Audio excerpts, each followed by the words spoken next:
I worked as an EMT during the summers in college, as I was certified through the little med schooling that I had underneath my belt. Being a first responder was not really my goal. Definitely wasn't my dream, but it was adjacent to the career field that I had in mind. I was going to school to be an X-ray tech.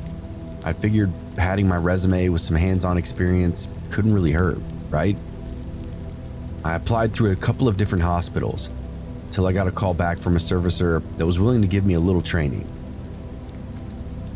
I'll never forget those nights that I spent as an EMT in the downtown district. The city was a different beast after dark, its towering skyscrapers and rolling business parks transforming into this labyrinth of shadows and secrets. The streets were always alive, but at night, they pulsed with this rhythm that was both mesmerizing and terrifying at the same time. As an overnight EMT, I definitely saw it all. The drug addicts, the homeless, the stray animals roaming the streets like ghosts. Every call was a potential nightmare, every siren a harbinger of doom. On that particular night, I was paired with Otto, as usual, a seasoned veteran who had seen it all. I mean that literally too. He told me stories about having guns drawn on him, having to put people out that were on fire, decapitations, the whole shebang. He told me one time about rolling up on a guy that was riddled up and down with bullet holes, left in a back alley just to bleed out. He died in transit, but after a few minutes, he started screaming all kinds of crazy, incoherent shit at the top of his lungs, before dying again. Otto was full of all kinds of ghost stories.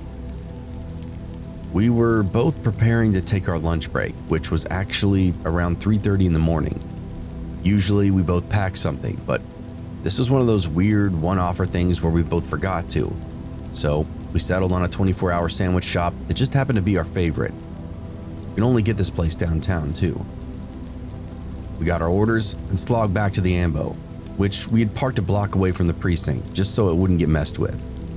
We were in between the railroad tracks, which in my city means anything can happen after dark. The crowds down there are very aggressive and seriously unpredictable. We were both about to dig in, huddled inside the cramped quarters of the ambulance, and the radio crackled up to life. Hit and run just around the corner. Otto raised an eyebrow, and I knew what he was thinking. Another drug deal gone wrong. Another life lost in the crossfire of the city's never-ending chaos. We didn't hesitate. We hit the lights and then the sirens, as Otto expertly navigated through that heavy trafficked area.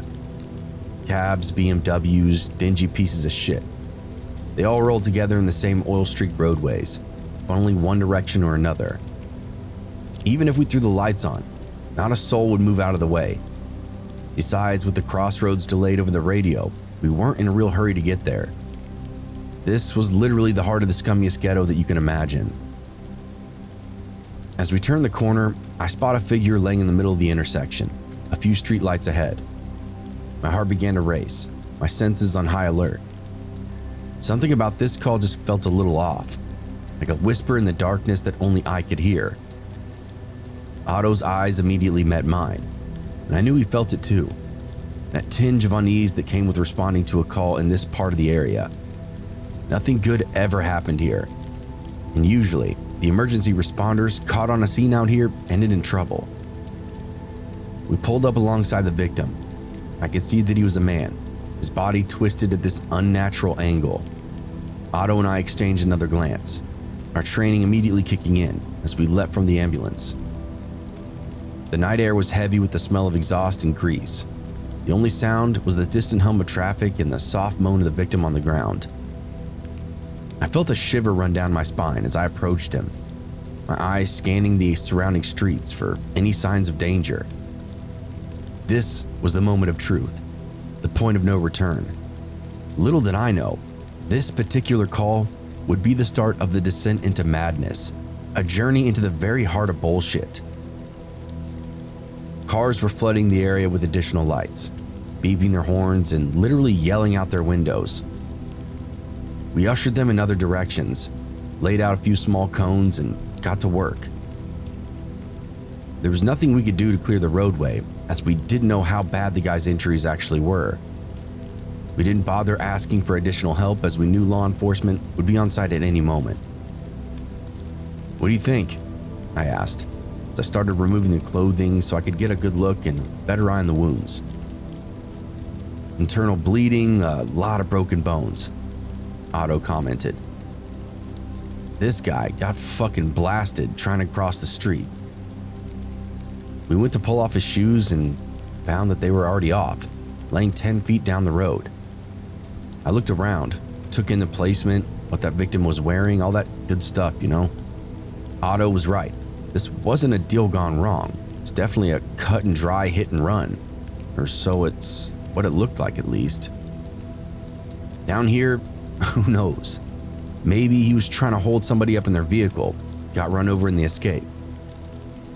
It didn't matter. We treated him as best we could, but there were some open wounds and he was losing a lot of blood. We got him on a gurney and loaded up into the ambo, just as we saw the first cop siren cutting down the roadway. Typically, we sat off-site on scenes until everything was cleared, but we beat every cop there by a full 5 minutes. Right place, right time, or something like that. Either way, we weren't obligated to wait for them. It was actually more dangerous just to sit there along the roadway. Otto shifted into drive and started jamming towards the hospital. "Dispatch, be advised. We have a patient loaded from on scene and are in transit to ER receiving," he said. "Copy that, ETA," a girl said back. 15 minutes. "Patient status?" "Not fucking good," he said, dropping the radio. "Dispatchers and their details." Meanwhile, Otto literally has blood and sweat on the cuffs of his shirt, all while navigating the bullshit push and pull of traffic. I was in the back, handling vitals and trying to keep the patient as still as possible. This guy's wounds were traumatic. Very little that we could do that hadn't already been done. And what we couldn't treat was all internal. He needed the hospital, a real doctor, and he needed it right now.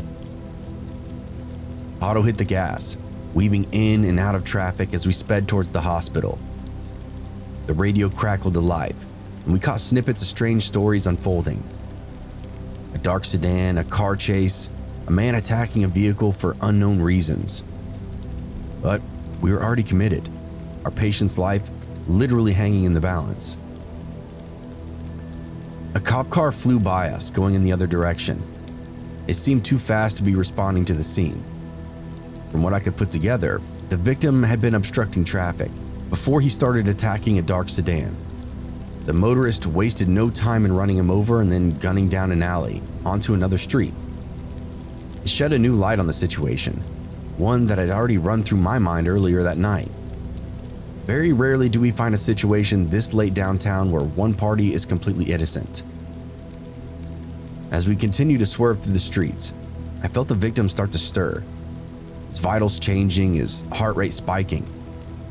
I called out the codes, grabbed the AED and defib unit, but before I could react, he sprang right up from the gurney, eyes wild, face twisted in this snarl. He lunged at me. I had no time to defend myself, and his head smashed directly into mine, and everything went black. I came to, my head spinning and my body limp, rolling across the floor of the ambulance.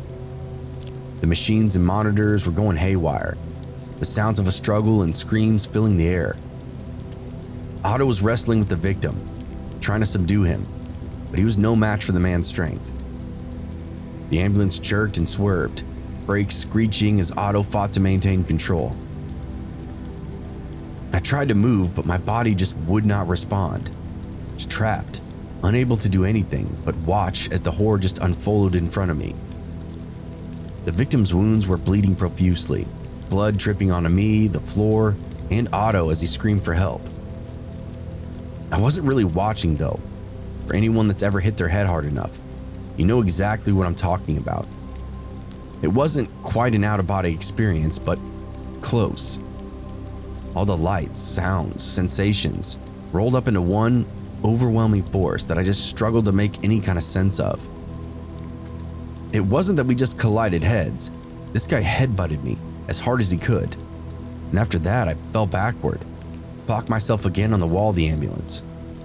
Double whammy that resulted in a serious concussion.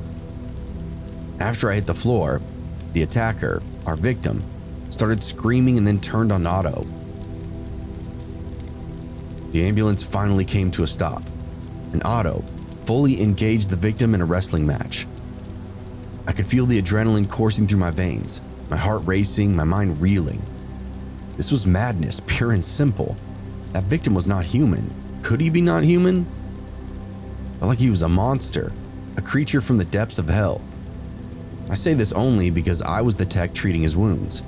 I know what this man's body should have been capable of, and standing was not one of those options. He'd shattered bones from top to bottom, organ failure, shredded muscle and tissue. If it ripped or broke, it happened to this guy. And yet here he was, kicking the absolute shit out of us. Now, granted, he did have a hell of an advantage getting the jump on us, but still, he shouldn't have had the strength or energy to get up and move like he did. Not even with adrenaline. His wounds were that severe. As I struggled to regain consciousness, the blood dripping from the victim's wounds brought me back to life. I sat up, head spinning, body aching. Otto was still wrestling with the victim, still screaming out for help. I knew we had to get out, had to escape, but how? The doors were locked, and even if I threw one open, we'd just be spilling out into a street where we could get run over. I did my absolute best to try to clear my head before I jumped back into the fray. I grabbed that guy by the shoulders, and I could actually feel where his collarbone had snapped. It didn't affect him at all. He continued to use his arms with full mobility. I got really scared in that moment. It was like fighting Frankenstein. I knew right away there was nothing we were going to be able to do to this guy that would matter. Still, I couldn't just let him keep attacking Otto, so I dug in, yanked as hard as I could. Surprisingly, he rocked back toward me and fell down. This was short-lived though. He grabbed all the stuff hanging from the walls and hauled himself back to his feet. Now, he was my problem. Blood was leaking out of his eyes, nose, mouth, and ears. A truly frightening visual. I looked over his shoulder and saw Otto fumbling with the radio. Let dispatch know where we were and what was going on.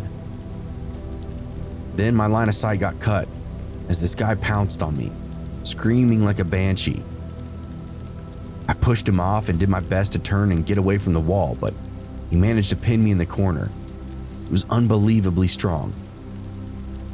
As you can imagine, he was dosed up on PCP, some other crazy drugs.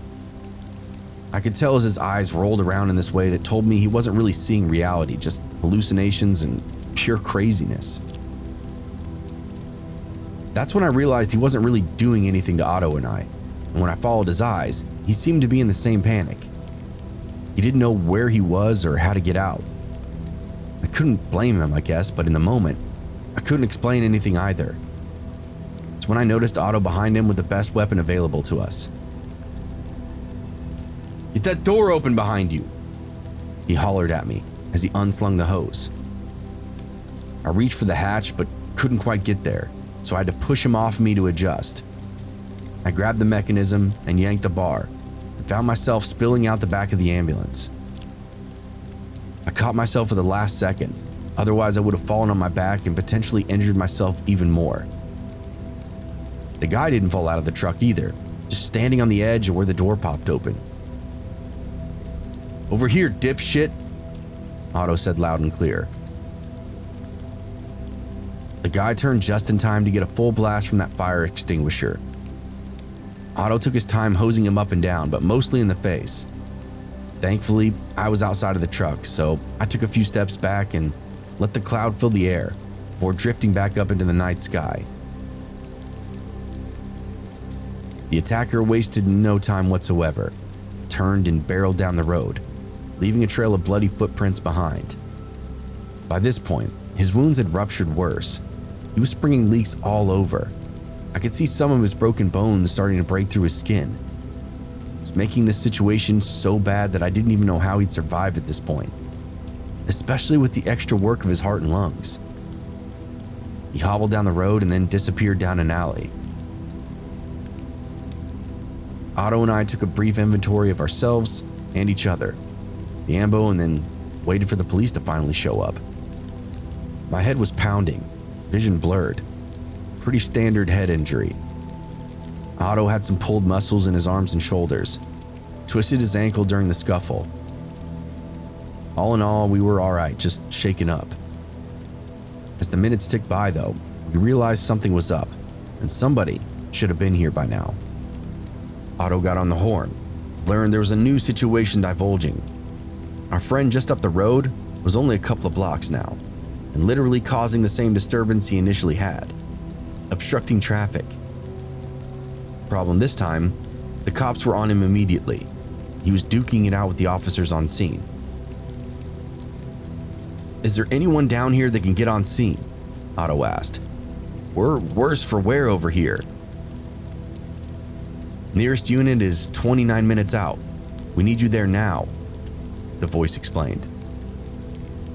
Otto sighed, made the motion for me to get the ambulance secure, and then hopped back in the passenger seat.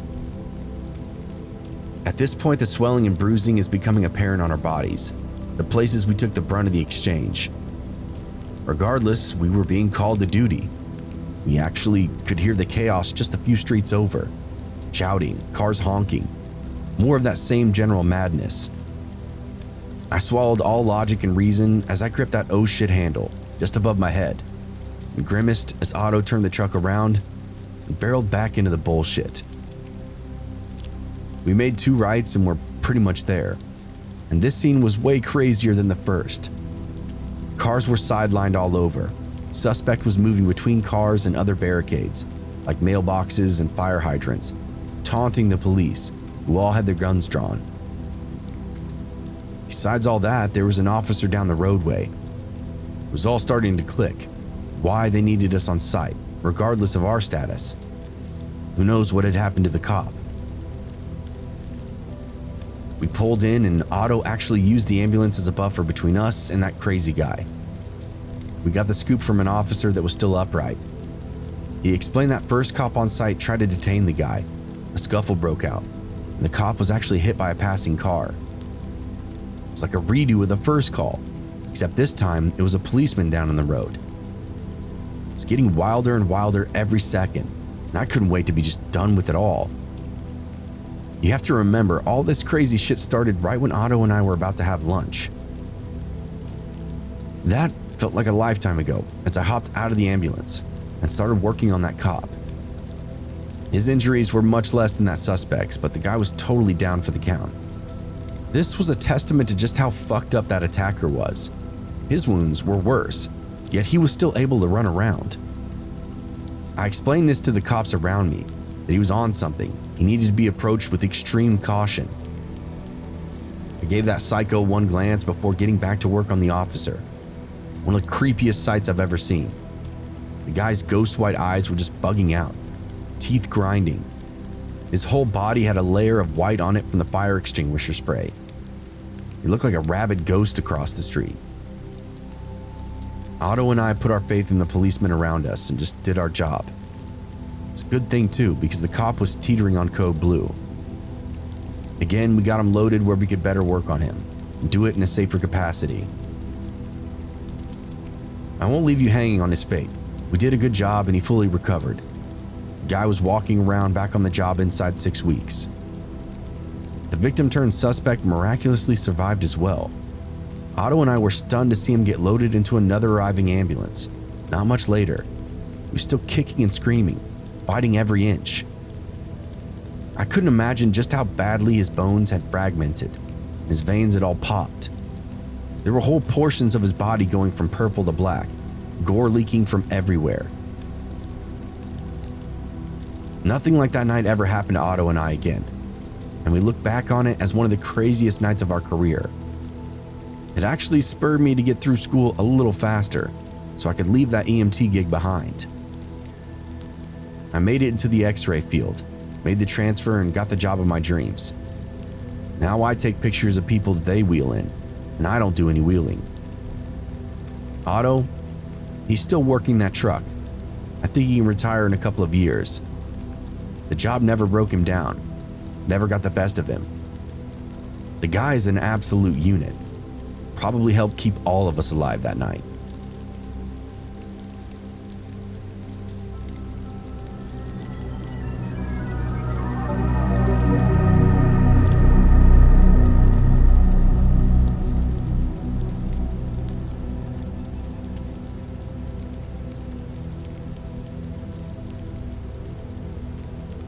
I have an EMT story from my first few years of service. I worked for a hospital in the suburbs, so most of my job was what management would call routine. That being said, I saw my fair share of pretty wild stuff, usually by the way of car accidents or the occasional bar brawl, or even suicide. A lot of my stories just end with one gruesome scene or another. That's the case for many of us in the field of emergency response. One story that I have for you was a wild ride from start to finish. As I mentioned before, I'd been an EMT for a couple of years at this point, and been part of a couple of different teams and been through a few different partners. I have this little secret anxiety about driving myself, so typically I kept partners that didn't mind taking the wheel every shift. The partner that I had during this story was a girl named Sasha. Her and I were close to the same age. I've been working with Sasha for around 6 months, and we developed this rhythm, a sense of anticipation that's kind of hard to explain.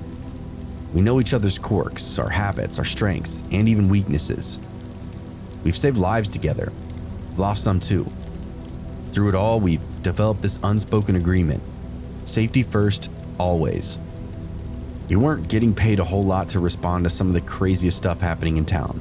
It's all for about minimum wage. We had the same philosophy as most EMTs. We don't get paid enough to put ourselves in harm's way, so we made sure the scene was always secure before stepping out of the truck. We weren't like some of those hero teams that you'd hear about. We were consistent and realistic at the beginning and end of every shift. So when we got this call to a private residence inside a decent neighborhood, we approached it with what we normally do: a sense of routine. A woman had taken a blow to the head and body, and that's all we knew. I asked dispatch if there were officers at the scene already, and they assured me that it was all clear. That put us at ease. We arrive at the house, and I notice immediately something's off. There's no police cars, no other officers in sight. Sasha gave me this uneasy glance, and I knew she was thinking the same thing I was. We didn't know if there was a miscommunication between the dispatch and the caller, or dispatch and our ambulance, but there wasn't anything secure about this area. We were definitely the first on scene. I reached out via radio and asked dispatch to clarify. Everything is clear. The residence belongs to a police officer. This put us at ease again, but we were also scratching our heads. If this was indeed a cop's house, why wasn't there more information? We approached the house cautiously, our eyes scanning the scene. That's when we saw them, a man and woman arguing in the garage.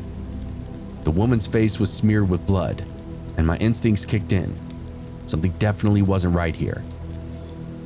The man saw us and quickly composed himself, approaching with a firm handshake and a reassuring smile. "Hi, my name's John," he said. "My wife fell coming out of the house and got banged up pretty good." He had that stereotypical cop energy. Crew cut, polo shirt, upright posture, wide direct stance. Made sure to introduce himself before his wife. Builds credibility. It's weird stuff that I'd learned responding to different calls. I made sure to keep an eye on John while he filled us in on the whole situation. We knew how to handle this, but something about the scene just didn't quite add up. The lack of police, the nervous energy emanating from John. It all added up to a sense of unease that I couldn't quite shake.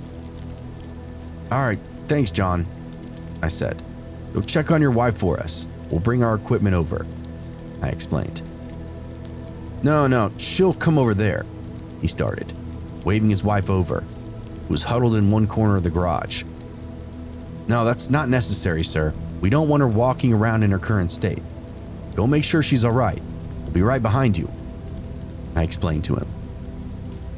He gave us a very ominous look, myself and then to Sasha, before backing up and going over to his injured wife. We slowly gathered what we thought we'd need and then discussed the situation. "All right, so what do you think of this?" I asked. He didn't want us alone, didn't want us talking. I looked over my shoulder when I said this, and through the windshield, I could see John staring bullets at us. "Yeah, I caught that too," Sasha said. "Super weird call. I don't know. You really think she fell? I asked. Sasha shrugged. What are you thinking?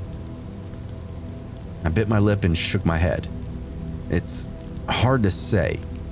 He made sure to approach us first, though. Gave us his name, but not his wife's. But we're here for her. I've seen a lot of domestic violence calls, and they all started like this, I said. Sasha's eyebrows raised as she put all the pieces together. All right, well, let's go see. As we left the truck and then moved into the garage, I noticed the woman was sitting on the floor. Her face was pale, eyes wide with fear. Sasha and I glanced at one another, our senses on high alert. Something's off here, something that didn't quite add up. And as we began to assess the woman's injuries, I couldn't shake the feeling that we were only hearing half the truth and not getting the full story here. Her head was cracked pretty good. She had a black eye to boot. Not the strangest thing, I guess, but it was out of place for the story her husband had given us, which was a simple misstep in the garage, a sideways fall. Her ribs and thigh bruising was even stranger. They were both forward-facing, along the front of her body. But again, the story was a sideways misstep. Either way, we nodded along with the story, got her treated and as comfortable as possible. What about this here? Sasha asked, gesturing to the woman's face. I told you. She tripped right there. Damn little shift in the concrete gets us tripped up all the time, John explained, pointing to the little slight elevation change in the flooring. I nodded. It almost made sense. Nah, the bruise is here, Sasha explained, lifting the woman's head, around her throat. Oh shit, Sasha was about to call this guy out. She turned and looked him dead in the eye and waited for him to answer. I don't know, I didn't see that. That happened during the fall. Sir, these are hand marks. Somebody was choking her. Sasha turned to the wife, whose name was Lila. Did somebody choke you? The woman went a deep shade of red and looked directly at the floor. We don't know anything about that, John started. Hey, I'm asking her. She's the patient, Sasha said sharply. Lila unconvincingly shook her head no. It was all starting to come together and it looked like I was right. John was beating his wife up. Then it got so bad that he decided to create an alibi and get medical here. I could feel my anxiety filling up my stomach like a toxic syrup, rising, bubbling up between my organs. My eyes flicked at John and I could see his veins coming to life along his throat and forehead. Not good. What do you think happened, sweetie? John enunciated with each letter through his teeth. I don't know, was all she said. All right, Sasha said with a smile. Sometimes those falls do get pretty crazy. I could see the tension in the room diffuse between everybody, but I couldn't relax, knowing how off the hip my partner could be. She could say anything, get this guy fired up right again, literally any second. I just kept working on the patient as we found the blood all over her face was from a broken nose. Again, not really factoring in the fall that was described. The egg swelling on the side of her head was really starting to get big, so I knew she impacted there. I'll be right back, I said. I had an idea. Where are you going? John asked very suspiciously. I just need to grab an ice pack and my clipboard, I lied. I'll go get it for you, John suggested. I visibly scoffed at him. He didn't work our beat, didn't know our truck. This was seriously getting weird and I could put my finger right on it. Nah, I'm afraid I can't let you do that. Against company protocol. But I know. I cut him off. You're a cop. You still can't be in my truck. With that, I turned and exited the garage. I listened for steps behind me, but didn't hear any, letting me know I'd be in the clear in what I explained. It also didn't help that for an EMT, I was a pretty large guy. definitely bigger than the police officer behind me. I went in the ambulance, climbed through the back to stay true to my lie, just in case John was watching. Then I climbed up front and grabbed the radio. I quietly contacted dispatch, let them know we were on scene and the patient was being treated, but there weren't any other officers on scene. Be advised, the residents... I know, he's a cop. I cut her off the radio. But he's off duty. He could be drunk for all I know. We need somebody in uniform down here. Preferably somebody from a different department. Can we get a sheriff down here? What's going on? The dispatch asked. I grit my teeth. I didn't know how much to disclose, but I needed to get back in the garage before John got any more suspicious. There's a situation on scene that we really aren't equipped to analyze. Potential domestic violence. Law enforcement is more appropriate for what's going on, I explained. There's a silent fuzzy static for a few long beats. The dispatcher was female, so I figured I said the right words to get her immediate attention. Copy that 451. I'll see what I can do. Be advised, ETA may vary. I nodded, satisfied, and looked up to find John peeking around the edge of the ambulance door at me. Gave me the most sinister smile I've ever seen, then let his whole face come around to see me. I thought I heard a voice, he said, nodding to the radio in my hand. What's going on? Routine stuff, man, I said breathlessly, adrenaline slamming up and down my chest. Gotta update the office. You really love the rules, huh? He asked me. Well, they're like half my job, half of what we do. Aren't you a cop? Figured you'd know that if anyone. Who the fuck was speaking through my mouth? Something about the way he was talking down to me, just keeping tabs on me. It pissed me off, so I said something back.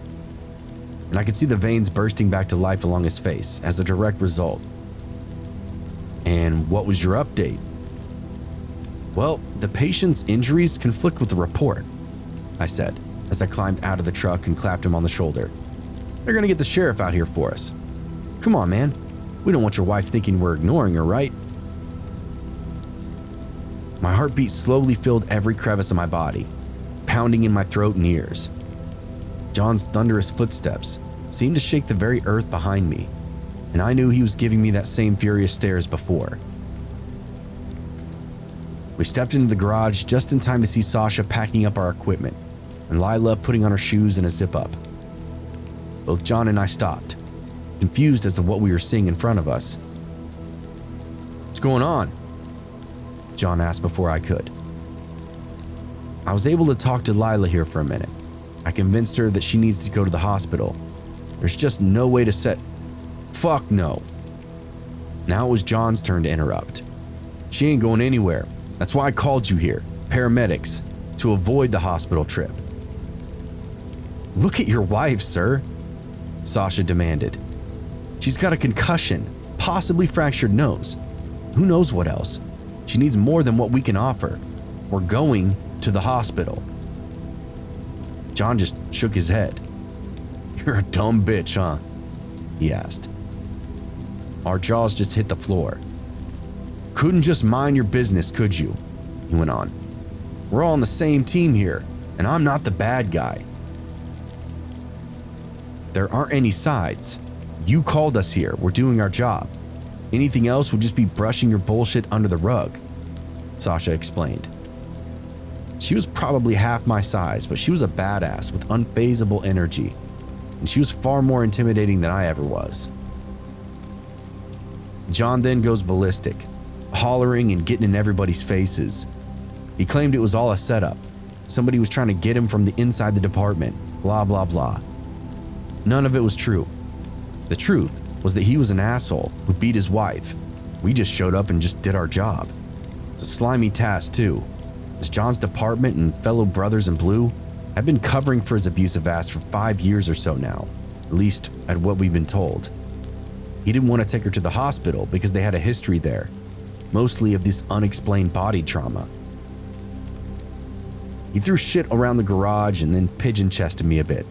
But eventually the sheriff arrived and John turned into this completely different person. It was actually kind of terrifying to watch. I imagine he did the same thing in front of Lila and Sasha when I showed up earlier. Sure enough, he smoothed his hair, wiped his sweat, and went to greet the officer in that same extended hand that he did to us, trying to make alliances before shit would hit the fan. It didn't matter. Between what we saw, with Lila's report, and then the sheriff on scene, the truth would come out. I didn't follow the story too closely as I had a life of my own. They were strangers to me. But I did hear that she divorced him and got out of town. The whole thing kind of creeped me out as it was something out of a thriller novel just happening right where I lived. It honestly made me look at my neighbors and acquaintances differently. You literally never know who you're dealing with.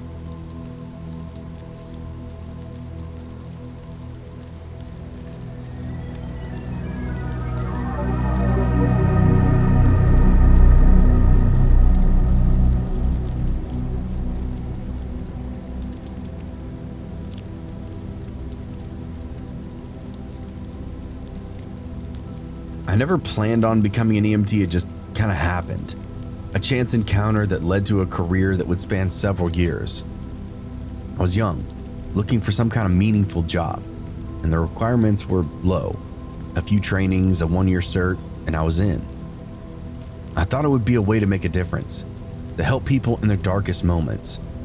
And, well, it was, at least for a while. You see, I was in a committed relationship pretty early on.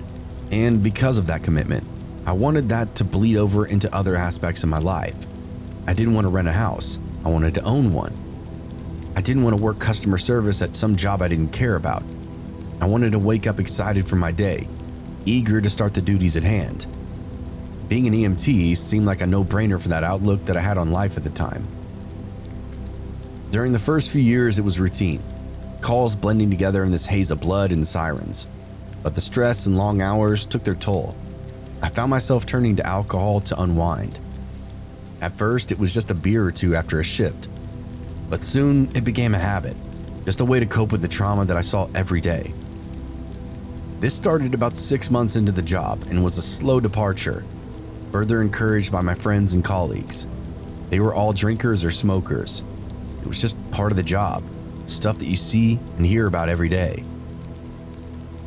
As those years went on, it got worse. I tried to hide it, tried to pretend like everything was okay, but my wife and kids knew. They saw the change in me, the way that I would just withdraw into myself after a particularly tough call. I wasn't really doing anything to keep myself upright or healthy, just bottling and bottling, boozing and boozing. I struggled with that alcoholism, trying to get it under control, but it was a constant battle. And then one day we got a call that would change everything. It was a disgusting scene, one that would haunt me for years and years to come.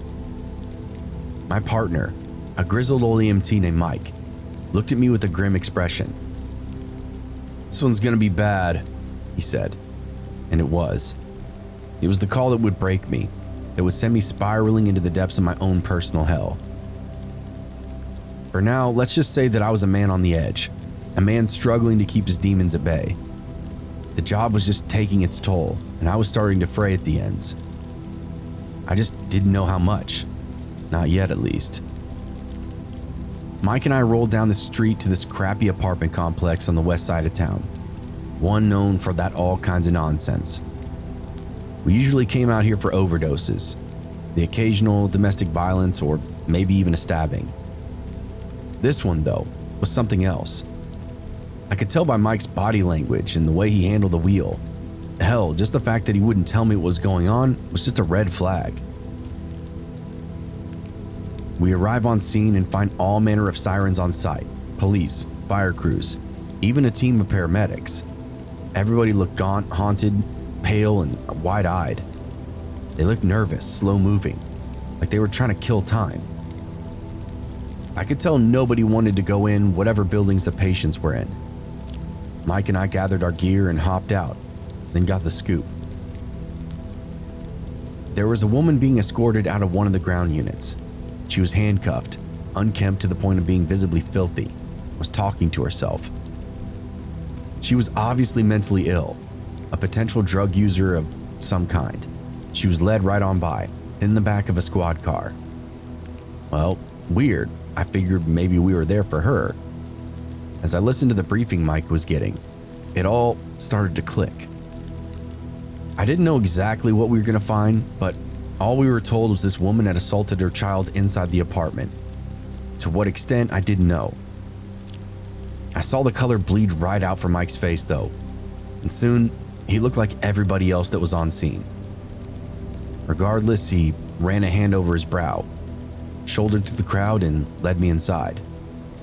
I will say this is the most graphic and horrendous call that I've ever got, so I'm not going to get too detailed. All I will say is that this woman, accidentally or otherwise, put her 1-month-old baby in a boiling pot of water. The baby did not survive and was deceased on scene. I won't get into what I saw any more than that. We just did our job to our best of our ability. We were escorted out, asked if we needed a psych eval, which we declined. Literally went right back to work. The routine. I was a changed man after that incident though.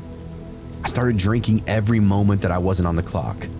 It was the only way I could drown out that sensory experience of being inside that apartment. I had children at the time, was watching them grow, and that call almost ruined all that for me.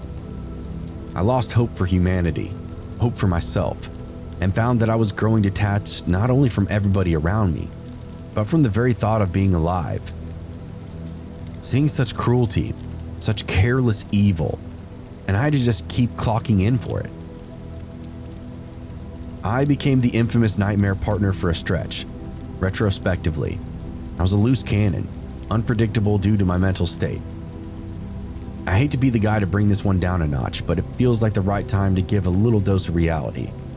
At the time, I was heavily drinking outside of work, just like I said. At the time, I was heavily drinking outside of work, just like I told you, and I had no regard for my own personal health, and was having frequent suicidal ideations. One shift in particular was bad, like really bad.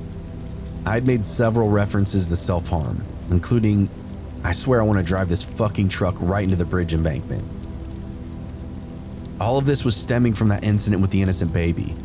I could not get it out of my head, out of my ears, nostrils. Every time I closed my eyes or thought about my children, that baby was all I could see. And if it wasn't that, it was that crazy mother being casually led to a squad car and eventually a prison cell. It just wasn't the justice that I wanted. I daydreamed every single day about bashing that woman's head in all manner of different blunt objects. I was at the point where I believed the only cure for the situation that I was in was to either find that woman and kill her or kill myself. There was one night where I'd come on shift. I'd been drinking prior to clocking in. By the time Mike and I climbed into the ambulance, I was teetering on shit-faced, drinking water and snacking on pretzels to try and help sober up. I don't know if he could tell that I was messed up or don't know if he smelled whiskey or something, but he knew my habits were bad outside of work, and it probably didn't take much. I made another comment about sometime near midnight, about 18 hours into our 24-hour shift. My partner had enough. He called supervision, demanded to be moved off my truck, and told the supervisor all the things I'd said. I was offered the choice of going to the ER for psych eval willingly and then possibly keeping my job, or going under a petition, which is legally forcing a psych eval and then likely being fired. I chose option A, and thankfully they even took me to the hospital closest to my house. I'd like to tell you that was a turning point in my life, but I basically played the game to get back to work, lying as needed and acting like everything was fine. But it was not fine. My wife found me later on with a pistol in my lap and an empty six-pack next to me in our bed. She told me that if I had any love left for her or our kids, I would get help. She said she would do whatever it took to protect our girls, including walking away if need be. The job turned into one long, endless night that took me to my worst. It was the most scared I had ever been because I didn't feel like myself anymore. The lack of sleep had me seeing shadow people, hearing voices down the hall. The scariest part was the shadow people that I saw were akin to toddlers, crawling up and down the walls, taking teetering steps from one room to another. It was haunting and made me nauseous when it happened.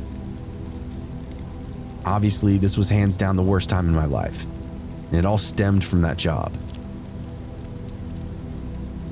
It's been 7 years. I'm not even in EMS anymore.